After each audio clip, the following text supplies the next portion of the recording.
బాబు విజయ్ ఒక మైక్ ఉంది కదా అని ఆంధ్రప్రదేశ్ పాడ్కాస్ట్ అని పెట్టుకుని ఏదో కూటమి ప్రభుత్వాన్ని విమర్శించాలి, చంద్రబాబు నాయుడు గారిని విమర్శించాలి, పనిగట్టుకుని విమర్శించాలని తప్పు కదా. చదువుకున్నావు, విజ్ఞత లేదా, అభివృద్ధిని కనపట్టలేదా, ఆంధ్రప్రదేశ్లో ఏం జరుగుతుందో తెలియట్లేదా, గత 5 ఏళ్లలో ఏం జరిగిందో తెలీదా, ఎందుకు పిచ్చి పిచ్చిగా మాట్లాడుతున్నావు? ఏదన్నా జగన్మోహన్ రెడ్డి గారు ఎమ్మెల్యే సీట్ ఏమైనా ఇస్తారని అనుకుంటున్నావా?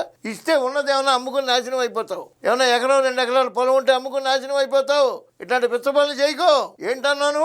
ఆంధ్రప్రదేశ్లో మందుల కొరత, విశాఖపట్నం KGHలో మందులు ఇవ్వట్లేదు, డిస్పోజబుల్స్కి డబ్బులు తీసుకుంటున్నారు అన్నావు కదా.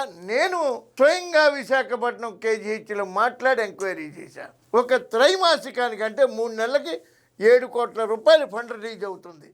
ఒక 3 నెలల్లో ఒక 10-20 లక్షలు ఎక్కువ కావచ్చు, ఇంకో 3 నెలల్లో మళ్ళా గవర్నమెంట్కి రాస్తే ఇంకో 10-20 లక్షలు ఎక్కువ రావచ్చు. దాన్ని పట్టుకుని నువ్వు ఓపెన్ చేద్దాం, మన ఇద్దరం వైజాగ్ KGHకి వెళ్దాం. నువ్వు చెప్పింది నిజమైతే మీ నాయకుడు అపాయింట్మెంట్లు ఇవ్వడం, నేను ఇంటికి వచ్చి ఇంటి ముందు సాష్టాంగ ప్రమాణం చేస్తా. నువ్వు చెప్పింది అబద్ధం అయితే చంద్రబాబు నాయుడు గారు అపాయింట్మెంట్ ఇస్తారు.